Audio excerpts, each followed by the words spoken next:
한 과학자가 균합적인 방법으로 벼룩을 관찰하고 있어요. 균합적인 것과 연역적인 게 뭔지 아세요, 여러분?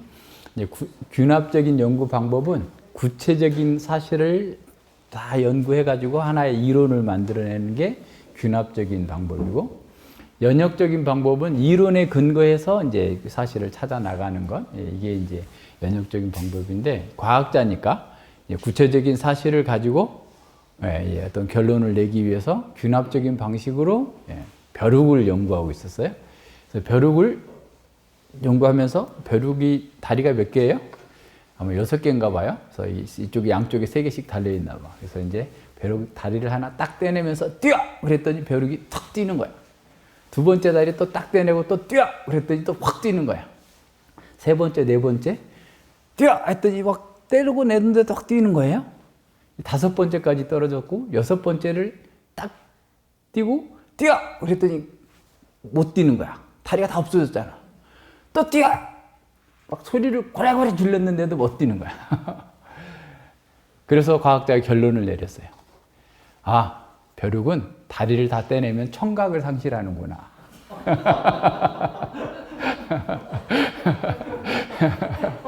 그러니까 이 사람은 다리를 떼내면서 청각 상실되나 안 되나 이걸 생각한 거예요. 자기가 뛰라고 소리를 질렀으니까. 근데 이와 같은 해석이 성경을 해석하는 사람들 속에서도 나옵니다. 자신이 정해놓은 결론을 이렇게 맞추기 위해서 성경을 읽고 해석하는 경우가 많아요. 그래서 자기가 가지고 있는 어떤 편견이나 선입견을 가지고 성경을 읽다 보니까 저자가 전하고자 하는 의도를 놓쳐버리고 자기가 원하는 것을 증거하는 본문으로 바뀌는 거죠. 그래서 우리가 지난주에 봤던 하나님의 것은 하나님께 바치라 라고 하는 그 본문을 어떤 목사님이 이렇게 해석을 합니다. 하나님의 것은 하나님께 바치라 라는 것은 하나님의 것은 예수님을 가리키는 거고, 하나님께 바치라 라는 것은 너희가 나를 십자가에 못 박아라 고 하는 그런 뜻이었다는 거예요. 그러면서 그분이 이렇게 말합니다. 이렇게 말씀하심으로써 예수님께서는 자기가 하나님의 아들이시며 그리스도이심을 아주 은밀하게 나타내신 것이다. 물론 바리새인들은 예수님의 이러한 말씀의 의미를 전혀 알아차리지 못했다. 성령님에 의해서 거듭난 자들만이 오직 예수님의 말씀의 의미를 깨달아 알 수 있을 것이다. 어떠세요? 아주 기상천외한 그런 해석이죠? 보통 사람으로서는 생각할 수도 없는 놀랍고 엉뚱한 생각을 그 본문에서 집어넣는데도 사람들은 이게 대단한 우리 목사님이 최고의 영적인 대가이기 때문에 그걸 찾아냈다라고 얘기하는 거예요. 자, 그렇게 해석했을 때 그 문제는 뭡니까? 예수님의 말씀이 완전히 왜곡되어 버리는 거예요. 예수님은 지금 그들에게 대해서 너희는 하나님께 대해서 하나도 열매를 바치지 않고 있는 아주 나쁜 농부와 같은 자들이다 라고 하는 사실에 대해서 정죄했기 때문에 바리새인들이 깜짝 놀라서 기이 여기면서 더 이상 할 말이 없어서 그냥 얼굴이 빨개져서 떠났을 그 상황들을 전혀 고려하지 못하고 있는 거죠. 만약에 예수님께서 이 사람들 바리새인들은 그런 거를 몰랐을 거다라고 말하면 의사소통에 장애가 있는 분처럼 그 사람들이 알아듣게 말씀을 해주셔야지 알아듣지도 못하는 말을 해가지고 그 사람들이 떠났다라는 게 어떻게 말이 안 되는 얘기잖아요.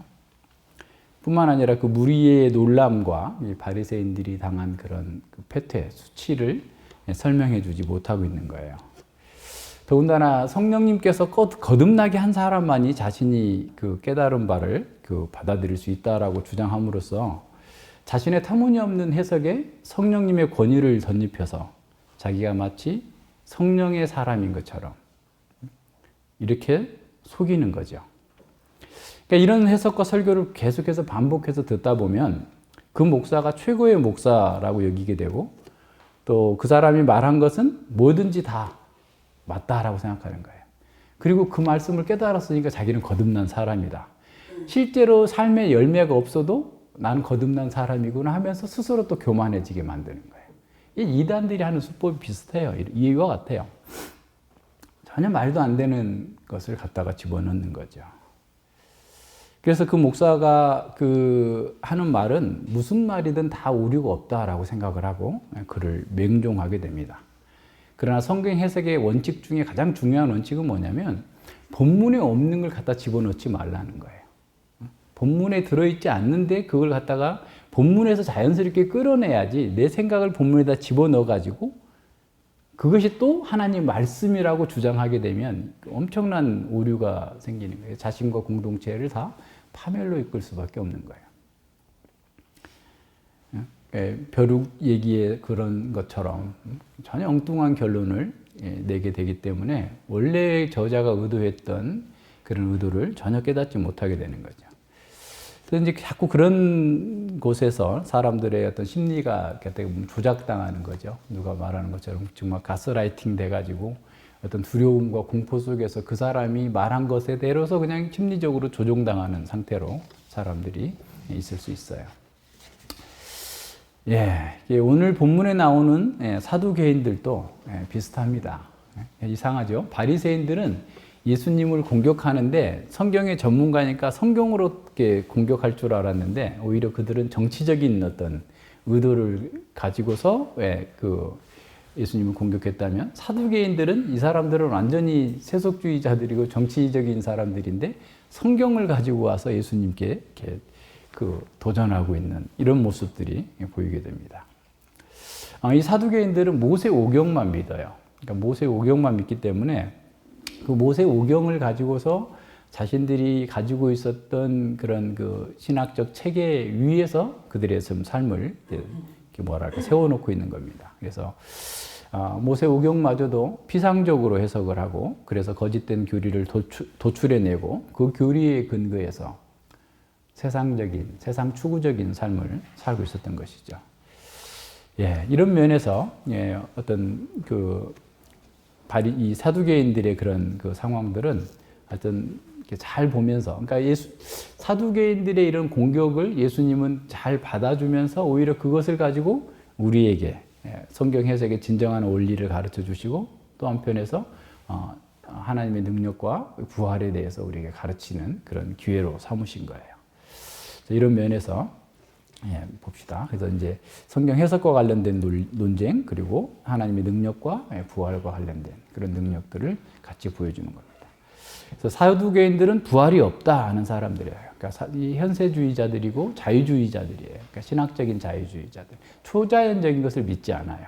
그러니까 부활도 없고 그렇기 때문에 천사도 없고 영생도 없다 이렇게 생각합니다. 이 사두개인들은 대제사장 계급들, 종교적인 어떻게 보면 기득권의 핵심에 있는 사람들인데도 불구하고 그렇게 살았어요. 왜냐하면 그들이 헬라화가 많이 됐어요. 그러니까 헬라 사상에서는 육은 어떻게 보면 영혼의 감옥이라고 생각하잖아요. 그러니까 이 땅에서의 그냥 육신은 우리가 정말 이렇게 깨끗하고 선한 것도 아니고 하기 때문에 그냥 마음대로 쾌락으로 즐기든지 아니면 그렇게 중요하게 여기지 않는 거예요. 그러니까 내세도 없다고 하고 내세에서는 육신이 지금처럼 감옥과 같은 그 육신이 계속 따라다닐 수 없을 거다라고 하는 그런 생각들이 전제되어 있었던 것이죠. 그래서 이제 이 사람들은 자신들이 가지고 있는 신학을 가지고서 예수님에 대해서 공격하는데 아마도 이들은 그러니까 우리는 그냥 이렇게 자꾸 단면적으로 생각하면 안 됩니다. 바리새인들이나 사두개인은 예수님이 지금 수많은 사람들을 가르치면서 구름대처럼 사람들을 몰고 다니고 있는 그런 상황이기 때문에 아주 예의주시했어요. 예수님이 어떤 말을 하고 어디서 무슨 행동을 하고 어떤 기적을 행했는지를 아주 예의주시합니다. 그러니까 이제 뒤에 가서 보면 바리새인들이 가서 그러잖아요. 빌라도한테 저 녀석이 십자가에 못 박혀 죽은 저 예수가 내가 3일 만에 살아날 거다 하고 맨날 하고 돌아다녔으니까 누가 제자들이 시체를 훔쳐가 놓고는 살아났다라고 거짓말할지 모르니까 임봉을 합시다. 그래서 병사들을 동원해가지고 지키게 합시다.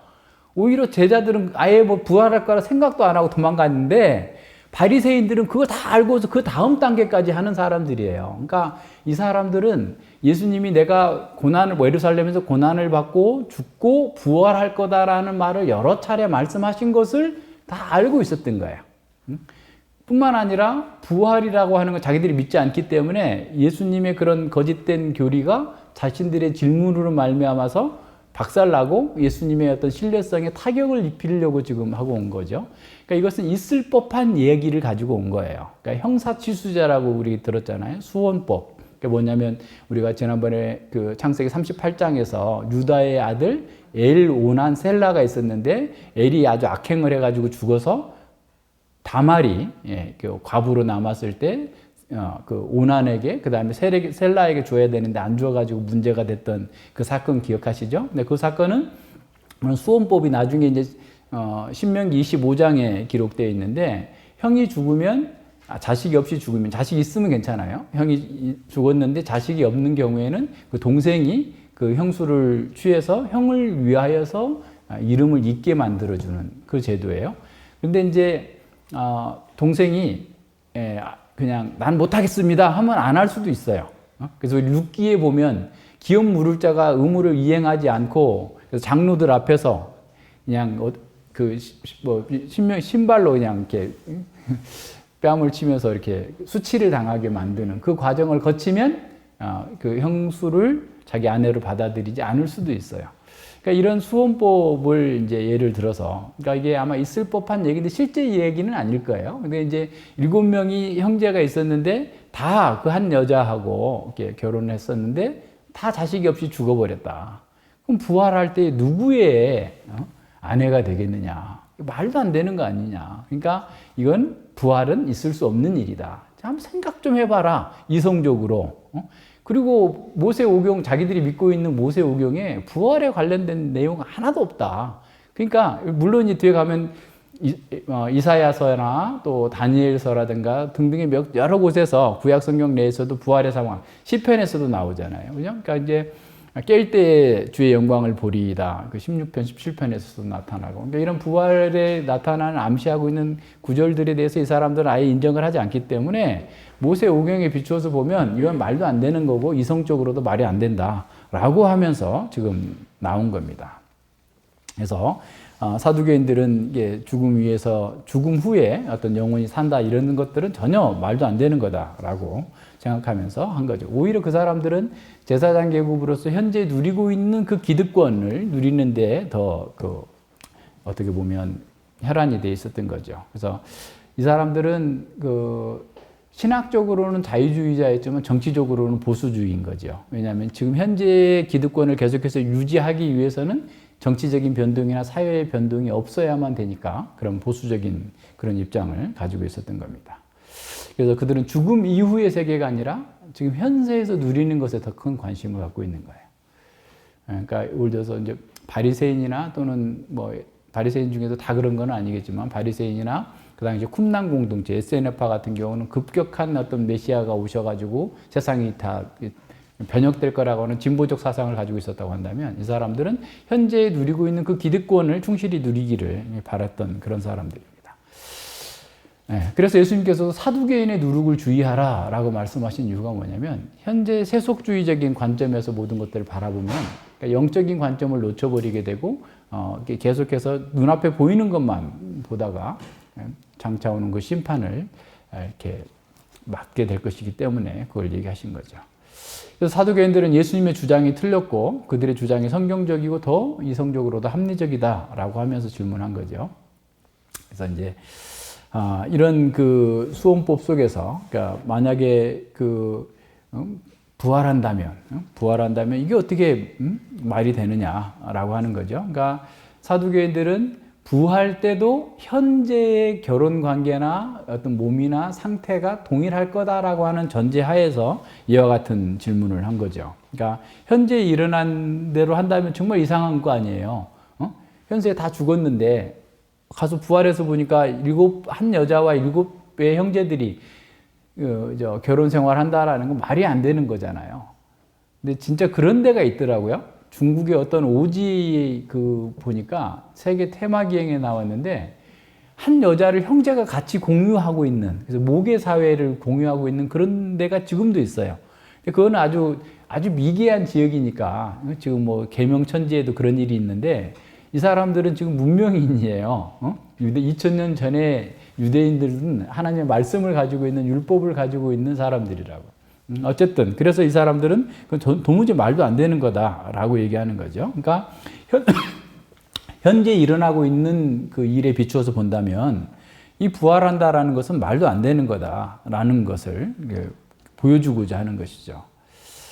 예, 그래서 이들이 말하고자 하는 것은 뭡니까? 다시 말하면 하나님께서 이들을 살려낼 수 있는가? 자식이 없는 이 사람들을 과연 살릴 수 있을까에 대한 그런 문제고, 또 하나는 하나님께서 그러니까 하나님 그들을 살릴 수 있는 부활하는 것이 하나님의 뜻인가라는 것이고, 또 하나는 하나님께 그런 살릴 수 있는 능력이 있느냐라는 거예요.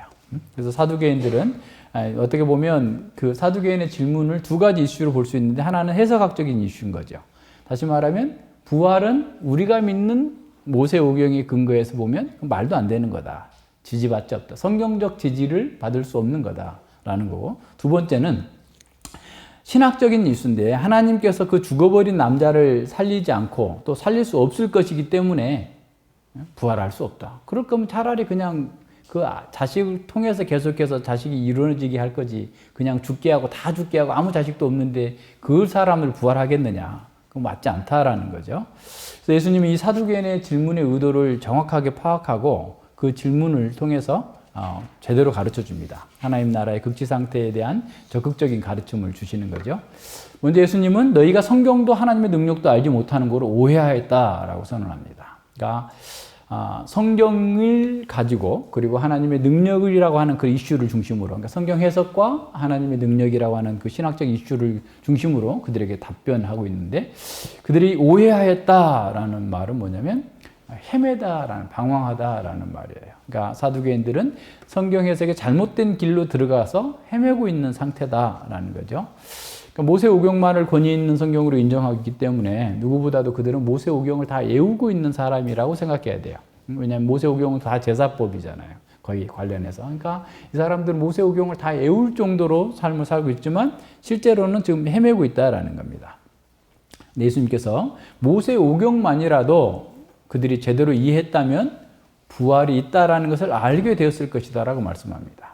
그래서 그들에게 성경도 알지 못해서 너희가 오해했고, 두 번째는 하나님의 능력을 알지 못해서 오해했다. 성경에 대한 오해가 결국 하나님에 대한 오해로 치우치는 겁니다. 그러니까 성경을 바르게 해석하고 바르게 아는 것이 가장 중요해요. 첫 번째 첫걸음이에요. 그런 다음에 바른 교리가 있고 바른 삶이 있고 하나님에 대한 이해가 있는 것이죠. 성경을 다 암송하고 그 뜻을 다 알고 있다라고 주장하고 다 깨달았다라고 할 정도로 하지만 그들의 성경 이해는 아주 지극히 피상적인 것이었고, 그 성경에서 말씀하시고자 했던 그 진정한 의미를 깨닫지 못하고 있다는 사실을 드러내십니다. 그래서 모세오경을 잘못 이해한 결과로 하나님께서 죽은 자를 살릴 수 있다고 하는 하나님 능력의 하나님이라는 사실을 깨닫지 못한 거죠. 그들은 자신의 경험만 가지고 하나님을 이해했고 자신의 인생, 자신들의 이성적 한계를 뛰어넘는 하나님의 능력을 받아들이지 못했던 겁니다. 그러니까 성경에 대한 부족하고 피상적인 이해가 하나님의 능력에 대한 제한으로 연결된 겁니다. 그래서 예수님은 그들의 교리에 나타난 해석학적인 이슈와 신학적인 이슈를 하나하나 짚어주면서 분명하게 그 원리를 제시해 줍니다. 30절입니다. 부활 때는 장가도 아니가고 시집도 아니가고 하늘에 있는 천사들과 같으니라 그랬어요. 그러니까 부활 후의 상태는 현재 상태와 다르다라는 거예요. 사두개인들은 현재 상태를 연장해서 부활의 상태를 봤는데 예수님은 현재 상태와 부활의 상태는 다르다. 첫 번째는 뭐냐면 부활할 때 사람들은 결혼하지 않고 하늘에 있는 천사들처럼 된다라는 거예요. 그러니까 사두개인들은 천사도 안 믿는다 그랬잖아요. 초자연적인 것은 아예 안 믿는 사람들이기 때문에, 그리고 하늘도 안 믿는 거예요. 초자연적인 하늘이에요. 여기서도 하늘이라고 그래요. 셋째 하늘이라고 얘기하는 그 초자연적인 하늘에 있는 천사처럼 된다라고 말씀하십니다. 그래서 현재 하늘에 있는 천사들이 결혼하지 않는 것처럼 부활 때에는 지금의 결혼하고 자녀를 출산하고 이런 일은 없을 거라는 거예요. 그러니까 부활한 후에도 우리가 결혼을 하고 무슨 어떤 성적인 관계를 맺고 자녀를 출산하고 죽음을 맞는 것처럼 이 땅에서 이루어지는 것처럼 동일한 일이 벌어지지 않는다라는 거예요. 결혼은 땅의 일이고 임시적인 일이다라는 사실을 좀 가르치시는 거예요.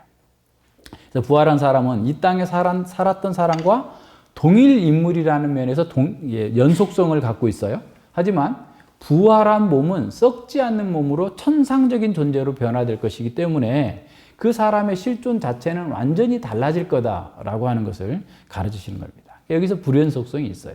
그러니까 우리가 가서 제가 은혜인지 아닌지 알 수 있을 거예요. 이제 하늘에 가서 은혜인지 혜성인지 다 우리의 동질성이 있어요. 그렇지만 우리의 몸과 영혼의 상태는 완전히 성화됐고 신령한 몸으로 입었기 때문에 지금의 약점과 그 부족함은 다 사라질 거예요. 온전한 몸이 될 거예요. 그래서 만약에 예수님께서 지금 우리가 살아계실 때 오셔가지고 우리가 지금 부활체로 입는다 할지라도 우리의 육체가 가지고 있는 그런 약점이나 연약하면 우리 성품의 결함들은 싹 다 사라지고 완전하고 온전한 상태의 아름다운 몸으로 갱신될 거예요. 그래서 새로운 존재가 될 거라는 사실을 이렇게 말씀하시는 겁니다. 그래서 부활 이후의 삶은 죽음이 영원히 없기 때문에 더 이상 아이를 낳고 번성할 이유도 없고, 그죠? 하나님의 백성들 사이에서 그 누리게 될 그 친밀함과 그 복은 우리가 결혼 관계에서 현재 누리고 있는 것에 1000만 배도 넘고 비교할 수 없는 그런 상태가 될 겁니다. 그러니까 우리 모두가 다 하나님 안에서 그 친밀함과 사랑의 관계 속에서 기쁨 가운데 있는 거예요. 천사같이 된다라는 것은 우리가 천사가 된다는 말이 아니라 결혼하지 않는 면에서 천사와 같다라는 말이에요. 그래서 우리는 천사들도 우리를 부러워하는 그런 사람이 될 겁니다. 왜냐하면 하나님의 자녀들이 되는 거고 천사들은 하나님과 그 자녀들을 섬기는 그 존재이기 때문에 그런 거예요. 예수님 모세의 오경만을 믿는 사두개인에게 그들의 그 결론이 잘못됐음을 31절과 32절에서 말씀합니다. 죽은 자의 부활을 의논할진대 하나님이 너희에게 말씀하신 바 나는 아브라함의 하나님이요 이삭의 하나님이요 야곱의 하나님이라 하신 것을 읽어보지 못하였느냐? 너희들이 암송하고 있지 않느냐? 하나님은 죽은 자의 하나님이 아니요 산 자의 하나님이라 그랬어요. 예수님은 하나님께서 그들에게 말씀하신 것, 그들이 매일 암송하는 그 말씀을 깨닫지 못하고 있다는 사실을 지적하고 있어요. 출애굽기 3장 6절에 떨기나무 가운데에서 하나님께서 모세를 찾아오셔가지고 나는 아브라함의 하나님이다. 그리고 이삭의 하나님이다. 야곱의 하나님이다. 라고 말씀하셨어요. 근데 여기서 중요한 것은 뭐냐면 하나님께서 나는 아브라함의 하나님이었다. 과거형으로 말씀하신 게 아니고 현재형으로 나는 아브라함의 하나님이다. 이삭의 하나님이었다가 아니라 지금도 이삭이 살아있기 때문에 이삭의 하나님이다. 현재형으로 썼어요. 야곱도 지금 살아있기 때문에 야곱의 하나님이다. 라고 말씀하셨다는 거예요. 그러니까 예수님은 바로 모세에게 말씀하신 하나님의 그 시제를 주목해 보라는 거예요. 지금도 그들이 살아있기 때문에 하나님의 언약이 유효한 거고, 그리고 그 말씀하실 때도 그들이 지금 현재형으로 다 말씀하고 있다는 사실을 보여주는 겁니다. 그러니까 다시 말해서 그들이 믿고 있는 모세오경에 부활의 증거가 없다고 하는 그들을 향해서 그들이 늘 외우고 있는 그 말씀을 가지고서 봐라 너희들이 이렇게 말씀을 외우고 있지? 그런데 하나님께서 모세를 찾아왔을 때 그들은 이미 죽은 지 400년 500년 됐는데 그들에게 아브라함의 하나님이고 이삭의 하나님이고 야곱의 하나님이다라고 현재형으로 말씀하시지 않느냐라는 거예요. 그래서 그들은 지금 살아있다라고 말씀하시고 그렇기 때문에 하나님은 죽은 자의 하나님이 아니라 살아있는 자의 하나님이다라는 거예요. 만약에 하나님께서 죽었다면, 그러니까 아브라함이 죽어버렸으면 아브라함과 약속한 거 끝난 거잖아요. 언약이 폐지되는 거죠. 근데 지금도 살아있기 때문에 그 언약이 유효한 거고. 그래서 그 언약을 이루시는 그 하나님의 능력 때문에 그들이 구원받아서 팔레스타인 땅에 온 거 아니에요. 그리고 지금도 그 살고 있는 거잖아요. 그래서 그들이 몸은 썩어서 없어졌다 할지라도 그들은 부활할 때까지 지금 하나님과 함께 하나님의 언약 안에서 하늘에 살고 있다라는 사실을 전제하고서 말씀하시는 겁니다. 그래서 사람이 죽은 후에도 언약이 계속해서 진행되고 또 이렇게 그 약속이 이루어지는 것은 하나님의 능력 안에서 이루어진 거다는 거죠. 그래서 하나님의 능력이 바로 부활의 근거가 되는 겁니다. 그래서 아담부터 지금까지 하나님의 모든 언약 백성들은 육체는 죽었어도 영으로는 하늘에서 하나님과 함께 있어요. 이것을 우리가 중간기 상태라고 합니다. 그러니까 우리가 모든 사람들은 헬라에서는 뭐 영혼 불멸설이라고 하지만 우리도 이제 그렇게 쓴다면 우리가 여기서 살다가 우리 육신이 죽어요. 죽으면 가서 어디 자고 있는 게 아니에요. 자고 있는 게 아니고 하늘에 올라가요. 하나님과 함께 있어요. 그러니까 영의 상태로만. 그래서 그 영의 상태로 하나님과 함께 있어요. 그래서 히브리서 12장에서도 그 영들이 우리를 지금 응원하고 있다라고 지금 말씀하고 있잖아요. 근데 그 우리는 그러나 그게 온전한 상태가 아니에요. 우리는 영육 통일체예요. 부활체를 입어야만 우리는 영광의 상태에 이르게 돼요. 그래서 칼빈 선생님은 그 상태를 이렇게 말씀하셨어요. 중간기 상태를 불완성의 상태. 그러니까 우리가 인간으로서 완전한 부활체를 입기 전 상태. 부활을 기대하는 상태, 잠정적인 축복의 상태. 근데 그 상태도 너무 좋은 거예요. 그래서 그 빌립보서에서 사도 바울이 그러잖아요. 나는 떠나서, 이 몸을 떠나서 주와 함께 있는 것이 좋다. 그죠? 예. 그리고 이제 그 빌립보서 3장 20절 이하에서도 보면, 내 정말 우리 또한 주님의 영광스러운 몸으로 변화시키실 것이다. 라고 말씀하고 있어요. 그러니까 우리가 완전하게 부활체를 입는 그날을 소망하면서 있는 거죠. 예를 들어서 한편 강도, 누가복음에 나오는 한편 강도에게 예수님께서 내가 오늘 나와 함께 낙원에 있으리라, 이 하늘에 있으리라 그 말이거든요. 그러니까 그 낙원에 있으리라는 말도 갑자기 가서 바로 부활할 거다라고 얘기하는 게 아니라 지금 하나님이 계신 하늘, 영적인 어떤 이렇게 초월적인 공간으로서 하늘에 있을 것이다라고 말씀하고 있는 거예요. 그래서 우리는 중간기 상태에 있어요. 중간기 상태에 있기 때문에 우리는 그 중간기 상태에서 하나님과 교제하고 있는 겁니다. 중요한 것은 뭐냐면 지금 여기서 하나님과 교제하고 있는 사람은 하늘에서도 우리 육신이 죽는 후에도 하늘에서 여전히 하나님과 교제하고 있고 또 그 하나님의 영광의 상태에 이르기 위해서 예수님이 다시 오실 때 우리가 부활하게 되면 완전한 회복이 이루어지는 거예요. 그때까지 있는 겁니다. 그래서 진정으로 우리가 가지고 있는 부활 신앙이라는 것은 죽어도 산다는 것이 아니라 죽으나 사나 우리가 주님과 함께 있다라는 거예요. 주님과 함께 교제한다라는 거예요. 그러니까 지금 여기서 주님과 함께 교제하는 사람은 죽음에 두려워할 이유가 없어요. 사망아 너의 쏘는 곳이 어디 있느냐라고 말씀하잖아요. 그래서 하나님과 교제하는 것이 최상의 복이에요. 하나님과 함께 있는 것이 안식이에요. 하나님과 함께 하는 것이 우리에게 평강과 가장 큰 복입니다. 그래서 부활신앙은 하나님의 능력으로 되어진다는 사실을 믿습니다. 그래서 모든 하나님의 언약과 그 능력을 믿는 사람들은 그 무엇도 두려워하지 않고 하나님 나라 안에서 기쁨과 즐거움 가운데에서 살아가는 거예요. 믿지 않는 사람들도 죽으면 영혼이 없어지는 게 아니에요. 믿지 않는 사람들의 영도 중간기 상태로 가는데 그들도 하데스, 지옥에 가요. 영의 상태로만 갑니다. 영의 상태로 가서 그들은 계속해서 세세토록 고통을 당해요. 그러다가 하나님의 아들들이 부활한 후에 심판의 부활로 나와요. 그들도 심판하기 위한 부활을 입고 영원토록 지옥에서 고통을 당하게 될 거예요. 그래서 사람이 이 현세가 전부다라고 하는 것은 다 사단의 속임수예요. 사단의 거짓말이에요. 성경은 분명하게 선언하고 있어요.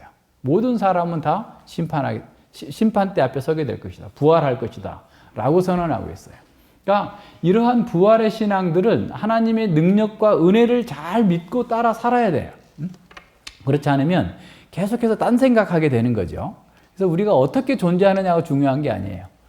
주님과 함께 있느냐, 주와 함께 사는 것이 내가 즐거운 거냐, 주님과 함께 사는 것이 괴로운 거냐, 이 둘 중에 하나인 거죠. 이런 면에서 부활 신앙을 갖는 것, 이것이 너무 중요합니다. 뒤에 가서 또 계속 다루고 뭐 하이델베르크 요르문답에서도 공부하고 했지만, 그래서 우리는 지금 사람들이 우리가 죽어도 주님 앞에 갈 거예요. 그래서 주님 앞에 가는 그날, 그래서 우리는 이 상태에서나 더 가까이, 사도 바울처럼 이 육신을 벗고 하나님께 가까이 가는 것을 더 좋아 할 정도로 그런 마음으로 이 땅에서 하나님의 뜻을 따라서 이렇게 살아가는 것이 필요합니다. 그것이 아니라면 뭐 무슨 의미가 있습니까, 삶이? 그죠? 돈 많이 있으면 뭐하고, 권력이 있으면 뭐하고, 뭐 있어요? 아무것도 아니에요, 사실은. 그죠? 하나님과 함께 없는 성공을 바라세요? 그거는 아직도 눈이 덜 뜬 거야. 반쯤 떠져 있나 그런 상태인 거예요. 명백하게 보고 명확하게 살아야 돼요. 하나님의 사람들은 이 주님의 말씀 안에서 이게 지금 명백하게 드러난 말씀에도 불구하고 계속해서 그냥 흐릿하게 이 세상에 그 주님보다 다른 것을 더 중요하게 여기고 주님과 교제하는 것보다 다른 것을 더 기쁘게 여기는 것은 너무 좀 안타까운 일입니다. 자, 이 말씀을 듣고 이 무리들은 깜짝 놀라고 압도되어서 떠나게 됩니다. 그러니까 이 당시 종교 지도자들을 압도하는 그 예수님의 권위에 놀라게 된 거죠. 그렇지만 그들은 예수님을 믿고 신뢰하고 나오지를 않았어요. 그러니까 이 말씀을 듣고 실제적으로 반응해야 될 사람들은 우리를 비롯한 하나님의 백성들인 겁니다. 하나님의 말씀을 듣고 긍정하고 놀라는 것만으로는 충분하지 않아요. 그것은 필수 조건은 될 수 있지만 충분 조건은 되지 않습니다. 하나님의 말씀을 들은 자들은 그 순간부터 그 말씀을 따라 행동하는 거예요. 그래야만이 복을 누리는 겁니다. 그래서 오죽 답답했으면 예수님께서는 누가복음 6장 46절에서 맨날 나를 주여 주여 막 열정적으로 주님을 부른다고 하고 따라다니겠다고 하는 사람들이 왜 나의 말하는 것을 행하지 않느냐. 내가 말하는 것을 행해야 복이 있는 거지. 그러니까 그렇게 안 하면은 안 된다. 이게 보여주는 거예요. 그래서 믿음과 행함은 하나입니다. 얼마 전에 우리 히브리서 11장 읽었죠? 보면 히브리서 11장은 1절과 2절 그리고 39절 40절이 하나의 인클루즈 구조로 되어 있어요. 믿음이란 무엇인가를 설명하고 그리고 그 믿음의 증거가 뭔가를 이렇게 봤는데 어떤 학자는 1절과 2절을 이렇게 번역했어요. 믿음은 바라는 것들에 대한 확신이다. 이 확신은 보이지 않는 것들이 입증되는 결과를 가져온다. 그러니까 믿음은 보이지 않는 것을 확신하는 거예요. 근데 그 확신을 했더니 어떻게 됐다고요? 그것이 다 입증이 되는 거예요. 그리고 그 사이에, 그러니까 3절부터 그 38절까지 나타나는 것은 그렇게 믿음대로 산 사람들이 어떻게 경험을 했는가, 무슨 경험을 했는가를 보여주는데 한마디로 말하면 뭐예요? 믿음은 단지 그냥 말로써 심리적으로 동의하는 게 아니라 실제로 그렇게 산다라는 거예요. 그들은 보이지 않는 그 하나님의 말씀을 따라서 산다라는 거예요. 그래서 미래적이고 보이지 않는 실체에 대한 확신은 온갖 시험과 시련을 인내할 수 있는 동기를 부여하고 그 믿음에 따라서 결단하고 행동하게 합니다. 그래서 믿음은 현실의 어려움을 인내하면서 주님의 뜻을 따라서 행동하게 되는데 그렇게 한 것이 그의 믿음이 참되다라는 사실을 증거해 준다는 겁니다. 사두개인들의 오류와 세속주의적인 성향은 결국 그들이 성경을 잘못 해석했기 때문에 나타난 것이다라는 사실을 우리를 보여줍니다. 사두개인들은 모세오경에 부활이 분명하게 발견되지 않는다는 이유로 부인했어요. 앞서 얘기한 것처럼 헬라의 영향도 있었고요. 그러나 예수님은 그들이 축소한 정경 속에서도 부활의 실제가 있음을 가르치셨습니다. 그들은 성경을 이성적 차원에서도 바르게 해석하지 못했기 때문에 그러니까 질문을 해봤어야 될 거 아니에요? 왜 하나님은 아브라함의 하나님이었다, 이삭의 하나님이었다, 야곱의 하나님이었다라고 질문하지 않고 그냥 그대로 믿으면서 아니라고 한 건가? 그죠? 그러니까 이런 면에서 제대로 해석하지 못한 겁니다. 그래서 하나님의 능력과 새로운 시대에 주어질 부활의 영광도 보지 못하면서 현세의 것을 누리려고 자신들의 기득권만이 실제라고 생각하면서 계속해서 그것을 누리는 것이 그들의 삶의 목표로 삼았던 거예요. 객관적으로 보면 사두개인들은 매우 현실적이고 실용적인 사람들입니다. 현실에 도움이 안 된다면 내세가 무슨 의미가 있느냐는 거죠. 오늘날도 마찬가지죠. 그러니까 예전에 그 어떤 교수가 뭐 시를 그 공부해가지고 뭐 밥이 나오냐, 뭐가 나오냐, 실용적인 학문을 해야지 뭐 앉아가지고 지금이 뭐 시대가 어느 시대인데 조선 시대도 아니고 말이지 시를 공부해서 뭐 밥이 나오냐. 이렇게 하는 얘기를 들어봤는데, 그러니까 당장 현실의 어떤 문제를 해결해 주는 이런 걸 학문을 공부해야지. 그건 뭐 시를 공부해야지 무슨 있느냐. 이 사람이 무식한 게 금방 드러나잖아요. 세상에서도 인문학을 그렇게 열심히 하는 이유가 뭐예요? 인간이 뭔지를 보여줘야, 알아야만 돈을 버는 거야, 쉽게 말하면. 그죠? 예. 자동차 소나타 100만 대 파는 것보다, 반지의 제왕 한 편이, 공예도 하나도 없이 돈을 더 많이 벌어들였어요. 예. 그러니까, 우리가 한번 생각해 보세요. 우리가 일반적인 생각에서 그냥 모든 걸 돈으로만 생각하면, 세상의 기준으로만 생각하면, 성경 공부 뭐하러 하냐? 쓰잘데기 없는 거. 그래서 도대체 이게 뭐야? 밥이 나오냐? 뭐가 나오냐? 이런 생각할 수 있는 거예요. 실제적인 사람들에게는 그런 생각이 드는 거죠. 그런데 정말 그렇게 현실만 바라보면 하나님 나라는 줄어들고 또 줄어들어서 여러 가지 선택지 중에 하나가 돼버려요. 영혼 세계를 보지 못하게 되고 교회를 하나님 나라와 분리시켜버려요. 교회는 교회대로 그냥 막 세상의 방식대로 움직여가고 하나님 나라는 하나님 나라로 가고 이렇게 가는 겁니다. 그러니까 오늘날도 많은 사람들이 성경을 자의적으로 해석하고 인용하면서 자신들의 세속적인 욕망을 정당화하는 증거로 사용합니다. 일부 목사들은 성경을 자신의 편견을 정당화하기 위해서 증빙본문으로 오용하기도 합니다. 이런 사람들은 확증 편향성을 가지고 성경을 사용하는 거예요. 사적으로 유용하는 거죠. 그건 대부분 피상적으로 해석해서 자신의 주장을 본문에 강제로 집어넣어서 읽게 되기 때문에 그렇습니다. 이러한 왜곡된 해석은 잘못된 교리적 확신을 만들어내고 결국 그들의 삶에 대해서 삶에서 굉장한 왜곡을 드러내게 만듭니다. 그러니까 사두개인들이 보여주고 있는 것처럼 삶에서 나타나는 대다수의 문제는 해석과 관련됩니다. 그러니까 잘못된 해석은 해석자뿐만 아니라 그를 따르는 공동체를 파멸로 이끌어요. 이 디모데후서 2장 17절에 보면 그 아주 후메네오를 아주 이름을 대놓고 지적합니다. 잠깐 보십시다. 시간이 없을까 봐서 가만히 있는데 이 사람은 전에부터도 아주 성경을 잘못 해석하는 사람이에요. 그러니까 이제 원래 하나님의 사역자는 진리의 말씀을 옳게 분별해요. 바르게 해석할 수 있는 사람이에요. 그래서 부끄러울 것이 없는 일꾼으로 인정된 자로 하나님 앞에 자신을 드리는 사람이어야 되는데 망령되고 헛된 말을 가지고 교회를 엎드려뜨리는 자들이 있어요. 저희는 경건치 아니함에 점점 나아가는데 저희 말은 독한 창질에 썩어진 것 같은데 그 중에 후메네오와 빌레도가 있느니라. 진리에 관하여는 저희가 그릇되었도다. 부활이 이미 지나갔다 하므로 어떤 사람들의 마음을 무너뜨리느니라. 그러니까 해석을 잘못해가지고 교회를 무너뜨리고 사람들을 신앙을 무너뜨리는 거예요. 그러니까 진리의 말씀을 옳게 분별할 수 있는 사람이어야 되는데 해석이 안 되는 사람들이 너무 많아요. 그러니까 일반적으로도 그 아이들이 계속 국어 시험 보는 이유가 뭐예요? 저자의 의미를 잘 파악하고 있느냐, 그죠? 글의 의미를 잘 파악하고 있느냐를 따지는 거잖아요. 근데 성경이 말씀하고 있는 저자, 그러니까 인간 저자와 성령께서 하나님이신 그 저자가 뭘 말씀하시고자 이 말씀을 하셨는가에 대해서 전혀 고민도 없이 그냥 자기 나름대로 이렇게 해석하는 사람들, 후메네오와 같은 사람들을 망하게 만들고 무너뜨리는 사람들입니다.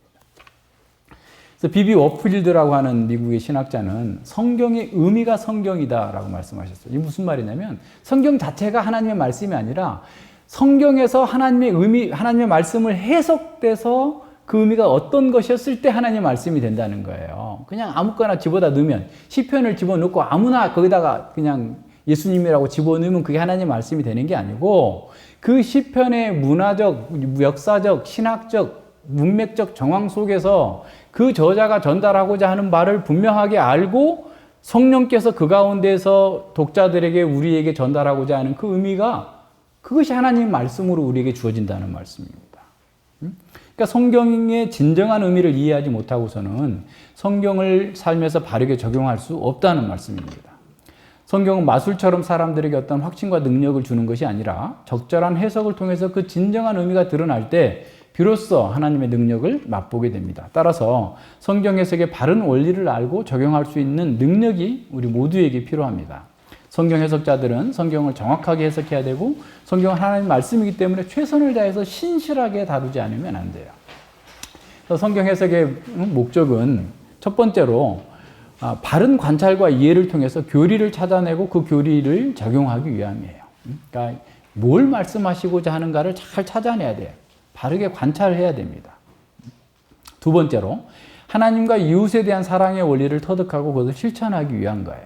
그러니까 성경을 해석하는 목적은 내가 하나님을 사랑하기 위한 겁니다.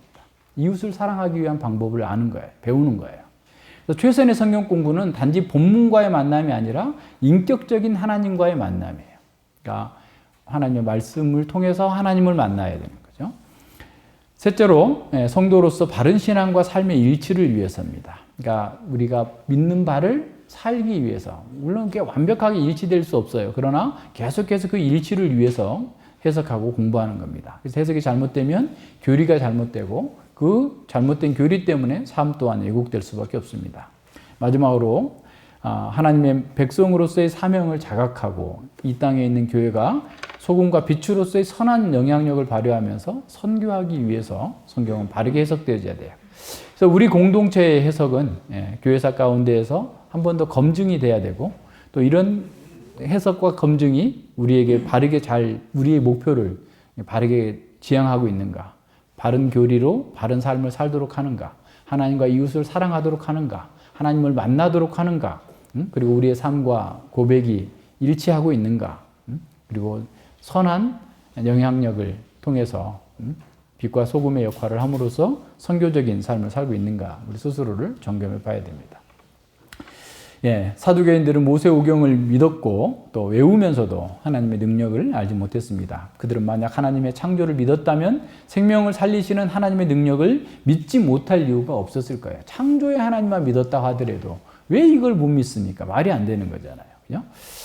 부활의 교리를 믿지 못할 이유가 없었던 거죠. 그래서 하나님이 살아계시기에 하나님과 언약을 맺은 아브라함과 이삭과 야곱도 살아있고 그 언약 안에서 구원받은 성도들도 부활하는 것은 너무나 당연한 일입니다. 많은 사람이 천국을 죽어서 가는 하늘 저편의 어떤 곳으로 장소로서만 생각하면서 삽니다.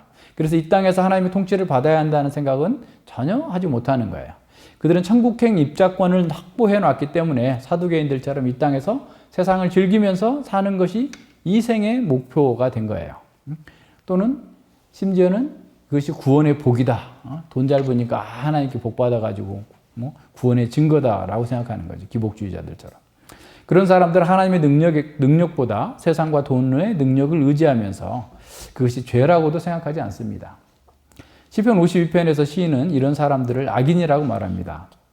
그 사람이 이스라엘 공동체 밖에 있는 사람이 아니라 공동체 안에 있는 사람이에요.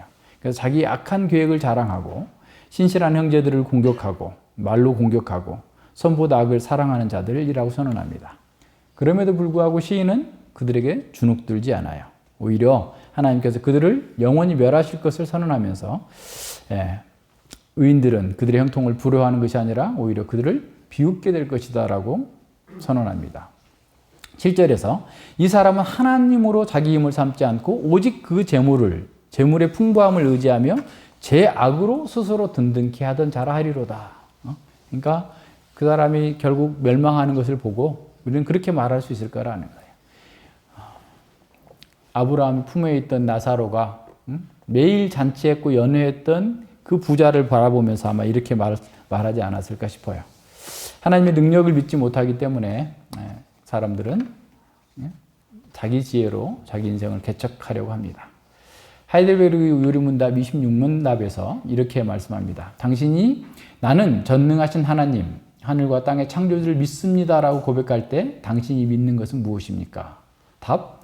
우리 주 예수 그리스도의 영원하신 아버지 곧 무에서 하늘과 땅과 그 안에 있는 모든 것을 창조하시고 영원한 경륜과 섭리로 그것들을 여전히 붙드시고 다스리시는 분이 그분의 아들 그리스도 때문에 나의 하나님과 나의 아버지가 되심을 믿습니다. 나는 하나님을 전적으로 신뢰함으로 하나님께서 나의 몸과 영혼에 필요한 모든 것을 채워주시며 이 슬픈 세상에서 내게 닥친 모든 역경을 선으로 바꿔주실 것을 조금도 의심하지 않습니다. 그분은 전능하신 하나님이시기 때문에 능히 이 일을 하실 수 있으며 또한 신실한 아버지이시기 때문에 기꺼이 하실 것입니다. 라고 고백하는 거예요. 그러니까 하이델베르크 요리문답은 성경에 기록된 대로 하나님께서 창조하셨다라는 것만을 그걸 믿는다고 해서 창조신앙이 되지 않는다는 거예요. 더 중요한 것은 그 창조의 사실에 근거해서 나의 인격과 삶을 거기에 던져넣어야 된다. 전 존재를 던져넣어야 된다는 거예요. 하나님의 창조주를 믿는다는 것은 하나님의 전능하심을 알고 믿는 것이고 그 전능하신 하나님께서 그 힘으로 능력으로 만물을 창조하신 그 하나님의 힘으로 나를 돌보시고 나의 필요를 채우실 거라는 것을 믿는 거예요. 이런 믿음이 있어야 부활신앙으로 이어지는 겁니다. 하나님의 능력을 믿고 신뢰하기 때문에 어떤 어려움이 있어도 우리는 부활의 영광에 참여할 것을 의심치 않고 우리에게 주어진 길을 가는 겁니다. 그 영광의 날에 오기까지 수많은 장애물이 있을 겁니다. 그러나 장애물이 있다고 멈추는 게 아니에요. 물은 장애물 다 지나갑니다. 우리 땅속으로 해서라도 지나가요. 그런 것처럼 하나님의 능력을 믿는 우리는 어떤 장애물이 있다고 해서 그냥 포기하고 낙망하고 절망하는 사람이 아니에요. 오히려 더 굳건하게 하나님의 능력을 붙들고 나아가는 겁니다. 하나님의 강력하고 자비로운 손길을 매일 의식하면서 사는 사람이 창조신앙을 가진 사람입니다. 우리가 하나님의 전능하심을 믿는다는 것은 우리가 세상의 지혜와 방법으로 자기 인생을 개척하려고 하지 않는다는 것을 의미합니다. 하나님의 손길이 우리를 보호하고 계심을 믿기 때문에 하나님의 뜻을 따라서 겸손하고 온유하게 하나님 나라의 원칙을 고수하며 산다는 거예요. 그러니까 끝까지 그렇게 가야 돼요. 우리는 하나님의 능력이 우리의 사적인 갈망을 위해서가 아니라 하나님의 뜻을 이루기 위해서 나타나기를 소망하는 사람입니다. 하나님의 전능하심을 사적으로 유용하려는 사람들은 하나님의 전능하심을 결국 믿지 않는 것을 드러내는 겁니다. 하나님의 전능하심을 믿는다는 것은 하나님의 신실하심을 믿는 거예요. 하나님은 어떤 상황에서도 그 언약을 지키실 분이시다라는 것을 믿는 겁니다.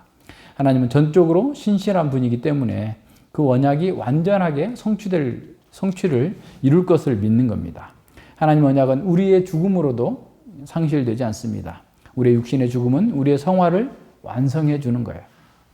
우리의 영혼은 하늘에서 하나님의 영광을 맛보면서 우리의 몸의 부활을 기다리게 될 것입니다. 그래서 부활을 기다리는 사람은 지금 언약 안에서 신실하게 사는 겁니다. 그래서 부활 신앙은 우리가 죽어도 산다는 것이 아니라 사나 죽으나 하나님과 함께 영원히 살아서 교제한다라는 것을 믿는 겁니다. 우리는 그 언약 안에서 복을 누리고 살고 있어요. C.S. 루이스는 사랑스럽지 못한 것을 사랑해달라라고 하는 것은 썩은 빵이나 드릴 소리, 계단에서 막 뛰는 소리를 좋아하라라고 하는 것과 같다는 거예요. 그리고 좋아할 사람 없죠? 썩은 빵을 주면서 이렇게 좋아해 주세요. 감사함으로 먹어주세요. 이렇게 할 사람 없잖아요. 그러니까 사랑스럽지 않은 것을 사랑해달라고 하면 안 돼요. 내가 죄 있는 상태로 나를 좀 왜 사랑해주지 않아요? 라고 하면 안 돼요. 그죠? 이런 부분들, 이 말인 거예요. 그러면서 왜 얘기하냐면, 그는 우리의 자연적인 사랑, 우리는 여기서도 우리 아내를 사랑하고 자식을 사랑하고 막 우리 뭐끼리 사랑하는 것, 하늘에 가서도 우리 계속 더 사랑할 거야. 하늘에 1000만 명의, 예를 들어서 1억 명의 하나님의 백성들이 있으면 혜성이하고 혜성이 아빠하고 더 많이 사랑할 거야. 그 사랑 지금부터 영원까지 가지고 갈 거야. 이제 우리 이런 마음 같잖아요. 또 우리 연인들이 영원히 너만 사랑할 거야 뭐 하면서 이제 이렇게 하는 것처럼 그 자연적인 사랑이 천국에도 있으려면 어떤 조건이 있어야 되느냐. 이걸 지금 말씀하면서 이렇게 얘기합니다. 우리는 몸의 부활이 우리의 확장된 몸, 즉 우리의 지상적인 삶의 일반적인 구조, 거기에서의 애정과 관계를 포함하는 그 일반적인 구조의 부활도 의미하는 것이기를 희망해. 그렇잖아요. 거기 가서도 아내하고 사랑하고 우리 자식 사랑하고 우리 성도들, 다른 교회보다 우리 교회 성도들이 더 이렇게 사랑스러워 보이고 그걸 막 갖고 있었으면 좋겠다. 이런 마음을 가질 수 있다는 거죠. 네. 그러나 그렇게 되기 위해서는 한 가지 필수 조건이 있습니다.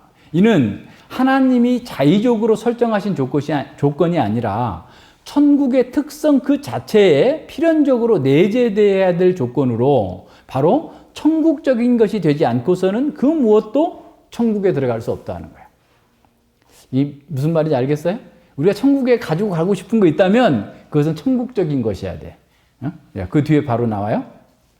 혈과 육, 즉 단순한 자연은 하나님 나라를 상속받을 수 없습니다. 그러니까 우리의 혈육의 정, 우리끼리 이런 혈육의 정이 여기서는 의미가 있고 좋을 수 있지만 그거 하나님 나라적인 거, 천국적인 것이 아니다는 거예요. 그건 못 가지고 가. 아이고 아쉬워라. 그럴 거예요? 예, 그런 거예요. 보세요. 예, 인간은 오직 죽으시고 천국으로 올라가신 그리스도의 형상이 그 안에 이루어질 때 비로소 천국에 들어갈 수 있어요. 그러니까 우리가 들어갈 수 있는 것도 우리를 위해서 죽어주신 그리스도의 형상으로 우리가 바뀌었을 때 그 천국에 참여할 수 있게 된다는 겁니다. 우리의 사랑도 마찬가지 아닐까요? 예, 묻는 겁니다. 오직 사랑 그 자체이신 분이 우리 속에 들어와 있는 그 사랑만이 그분을 향해 올라갈 수 거예요. 인간의 사랑은 어떻게든 그분의 죽음에 동참할 때 비로소 그분과 더불어 높이 올라갈 수 있습니다. 그 사랑 안에 있는 자연적인 요소가 변화에 굴복할 때, 그러니까 어떻게 변화에 굴복? 그러니까 그 점진적으로 바뀌든지, 그것이 급격하게 바뀌든지 간에 어쨌든 우리 안에 있는 것들이 자연적인 요소가 주님의 사랑 안에서 완전히 다시 한번 세례를 받아야 된다 그 말이에요. 그러면 이제 방법은 한 가지 있어요. 우리가 아내와 남편을 사랑하는 것도 육신적인 사랑이 아니라 천국적인 사랑을 하세요, 지금. 무슨 말인지 아시겠어요? 예수님의 사랑으로 아내를 사랑하고, 예수님의 사랑으로 남편을 사랑하고, 예수님의 사랑으로 자녀를 사랑하고, 예수님의 사랑으로 이웃을 사랑하면 그 사랑은 천국적인 것이고 그리스도의 것이기 때문에 그 사랑 영원히 변하지 않는 거예요. 그렇게 사랑하도록 하나님께서 우리를 부르셨어요. 그렇게 사랑해야만 부활이 전혀 어색하지 않을 거예요. 맨날 육신적인 사랑만 하다가 가서 그리스도의 사랑 안에서 사랑하는 그 사랑에 어떻게 보면 이 폭풍 성장이 있을 거거든요. 지금 우리는 하늘에서 맛보는, 부활한 이후에 맛보는 사랑의 아주 조금 것을 맛보고 있는데 그때 가면 확 드러나게 되면은 깜짝 놀라게 그냥 뻥튀기 할 때 그냥 뻥튀기보다 더 많이 튀어질 텐데 그거 어때 할 거예요. 그때 미리 경험해야 되는 거죠. 그래서 우리가 영광의 상태, 부활에 이르게 되면 현재 가족 관계에서 누리는 사랑과 친밀함은 극대화될 거예요. 그러니까 한번 생각해 보세요. 우리가 누리는 사랑과 그 친밀함 너무 좋잖아요. 너무 막 우리를 필요해서 회복되게 하고 너무 아름답고 우리를 고양시켜주고 막 그렇잖아요. 근데 그게 극대화된다고 한번 생각해 보세요. 제가 이 조그만한 이 몸이 이 건물에 한 100배만큼 된다고 쳐보세요. 저기 그 잠실에 있는 그 무슨 롯데타워만큼 커진다고 생각해 보세요. 어마어마한 거잖아요. 그러니까 지금 우리가 누리고 있는 사랑과 친밀함이 극대화된다면 그렇게 될 텐데, 근데 그 극대화된 사랑이 우리의 가족들뿐만 아니라 하나님의 모든 가족에게 극대화되는 그 날을 우리는 바라보고 있는 사람이에요. 그렇기 때문에 지금 현재 우리 공동체 안에서 이걸 누려야 돼요. 공동체 안에서 서로 친밀하고 사랑하고 정말 그 격이 없이 흉금을 터놓고 얘기할 수 있어야 돼요. 이거는 가리고 저건 가리고 막 이거 하고 이렇게 되면 이게 정말 그 사랑을 다 못 누리게 되는 거죠. 하지만 우리 안에서 누리는 이 공동체 안에서 누리는 사랑과 그 친밀함도 장차 누릴 그 사랑과 친밀함을 시식하는 것에 불과해요. 시식을 왜 시키죠? 먹어보고 사라고 시키잖아요. 이렇게 맛있어. 먹어보세요. 이렇게 시식하잖아요. 하나님께서 우리에게 지금 우리 교회 안에서 이 친밀함을 누리고 사랑을 누리면서 살도록 시식시켜주는 것은 그 장차 주어질 부활의 영광을 소망하면서 살도록 하기 위해서 시식시켜주는 거예요. 그러니까 얼마나 우리가 복된 사람들입니까? 그래서 우리 공동체가 이 땅에서 더 사랑하고 더 친밀한 공동체가 된다면 하늘의 영광과 그리스도의 모습을 아름답게 구현해낼 거예요. 세상은 그런 공동체가 보여주는 그 천상의 아름다움을 보면서 나도 저기에 가고 싶다라는 마음이 들게 될 겁니다. 이렇게 하는 것이 교회가 복음을 전하는 방법이에요. 부활의 신앙을 갖는 사람들의 모습이에요. 하나님의 능력을 믿는 사람들의 모습이 그렇습니다. 같이 기도합니다. 하나님 아버지 감사를 드립니다. 참으로 사두개인들의 어리석고 무지한 질문이 저희들로 하여금 우리의 눈을 이 현세로부터 영원으로 옮겨주시고 하나님의 능력과 하나님께서 우리에게 주실 그 부활의 아름다움과 그 영광을 보게 해주셔서 감사를 드립니다.